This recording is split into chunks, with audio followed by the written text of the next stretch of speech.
तो दोस्तों MJ stories में आपका स्वागत है। आज की कहानी आत्मसम्मान।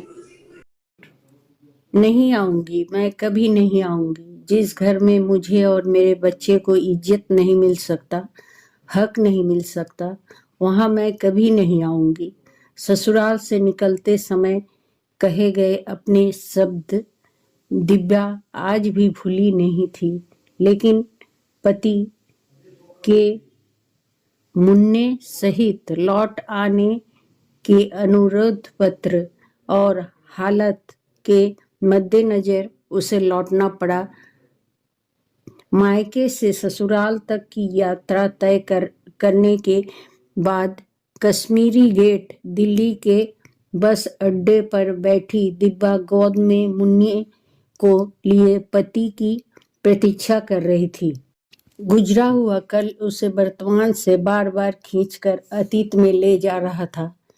हाँ, नहीं भूल सकती मैं उस रात को जिसने सजा बना दिया है मेरी जिंदगी को, रो पड़ी थी वह कहते हुए। तो बार बार उस बात का जिक्र करके घर की शांति क्यों भंग कर देती हो। पति शायद चिल्लाकर अपनी बात को सही करार देना चाहता था।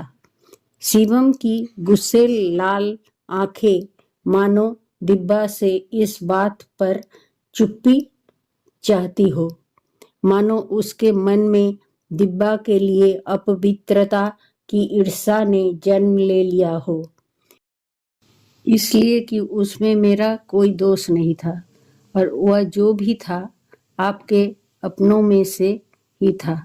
वह आक्रोशित हो उठी थी, आंखों से आंसू मनो लुढ़कने को तैयार ही थे।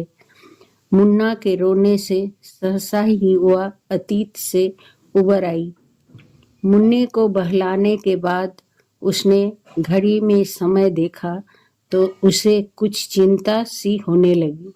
समय अधिक हो गया था और बस अड्डे पर आवाजाही कम होने लगी थी। एक मन हुआ कि यहीं से कोई ऑटो या रिक्शा करे और खुद ही घर पहुंच जाए, लेकिन कई महीनों बाद पति के बिना ससुराल की दहलीज पर पैर रखना उसे एकदम से सही नहीं लगा। कुछ उलझन से भरी दिव्या की नजरें एक बार फिर से पति को देखने की चाह में इधर उधर घूमने लगी। शायद मेरी बरसी समय से पहले आ गई थी, या यह भी हो सकता है कि शिवम को ही आने में देर हो गई हो।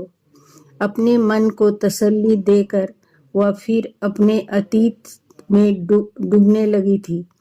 विवाह के कुछ महीने ही गुजरे थे जब ससुराल में एक पारिवारिक समारोह में उसके साथ धोखे से बेहोशी की हालत में दुराचार हुआ था। पति सहित ससुराल के दबाव में उनके मान सम्मान की खातिर उसे उस विष को पीना पड़ा। लेकिन जब विष का प्रभाव मुन्ना के रूप में सामने आया तो बहुत देर हो चुकी थी। घर की हालत ही नहीं, घर वालों के मन भी बदल गए थे। समाज के लिए वह बच्चा उनकी संतान था, लेकिन शिवम की नजरों में वह जायज नहीं था। बस यहीं से शुरू हुआ था एक पति के विरोध का सिलसिला और माँ के मातृत्व का संघर्ष, जिसकी परिणति उसकी मायके लौटने के रूप में हुई थी। हाँ, बस बहुत हुआ यह हर दिन का जलना। इस बार वह अपना सामान बांधे मायके लौटने को तैयार हो गई थी। नहीं रहना मुझे अब बार बार की इस बेइज्जती भरी जिंदगी में जहां मेरा कोई अस्तित्व ही नहीं है। तो लौट कर भी मत आना इस दहलीज पर, अगर इतने ही मान सम्मान की चिंता है तुम्हें।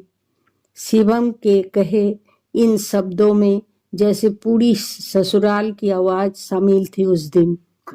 हाँ, नहीं आऊंगी, और उन्हीं शब्दों पर फिर आ अटकी थी दिब्बा सोचते सोचते।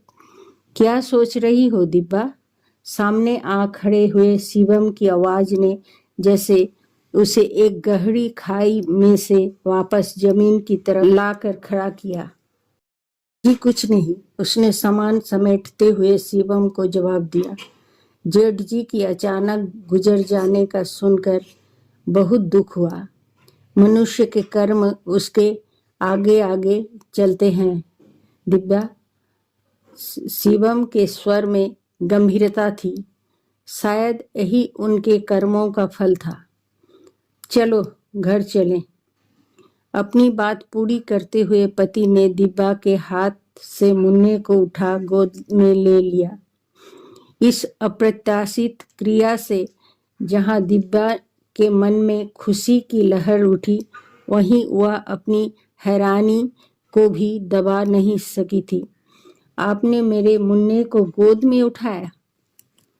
हाँ दिव्या, मैंने इसके साथ बहुत अन्याय किया है, लेकिन मुझे क्या पता था कि यह हमारे ही वंश की एक बेल है। कहते हुए शिवम का स्वर अनायास ही कांपने लगा था। दरअसल दिब्बा, बड़े भैया ने अपने आखिरी समय में ही खुद बताया कि उस रात। क्या? शिवम की अनकही बात की तह में जाते ही दिब्बा का रोम रोम सुलग उठा। पल भर को लगा कि उसके पैरों के नीचे से जमीन और सिर के ऊपर से जैसे आसमान हटा दिया गया हो। एकाएक पत्थर हो गए कदमों ने आगे बढ़ने से इनकार कर दिया। रुक क्यों गई दिव्या? चलो ना घर चले, शिवम ने कदम आगे बढ़ाते हुए कहा। घर कौन से घर? किसके घर? सहसा एक बैंग भरी कपकपाती मुस्कान दिव्या के होठों पर आ गई। अपनी संतान के उस नीच पिता के घर, जिसने मेरी देह को कलंकित किया और अब मरखप गया, या फिर 7 बचनों से बंधे उस पति के घर, जिसने अपने कुल के सम्मुख सभी लिए गए वचनों का दरकिनार कर हमेशा अपनी पत्नी को एक देह मात्र ही समझा। देखो दिब्बा, हम घर चलकर भी बात कर सकते हैं ना। अभी घर में भैया के बेटे का इंतजार हो रहा है। ताकि शिवम ने दिब्बा को शांत करना चाहा।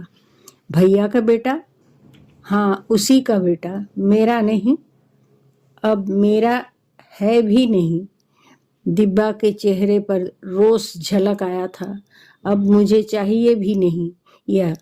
हाँ, ले जाओ इसे। यह कहते हुए दिब्बा पीछे की ओर लौट पड़ी।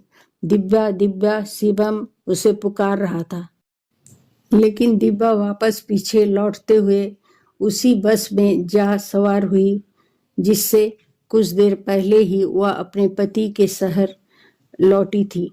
बस का हॉर्न अपनी तेज आवाज में बस के चलने की घोषणा कर रहा था। कहानी पसंद आई हो तो कृपया लाइक, शेयर और सब्सक्राइब करें। धन्यवाद।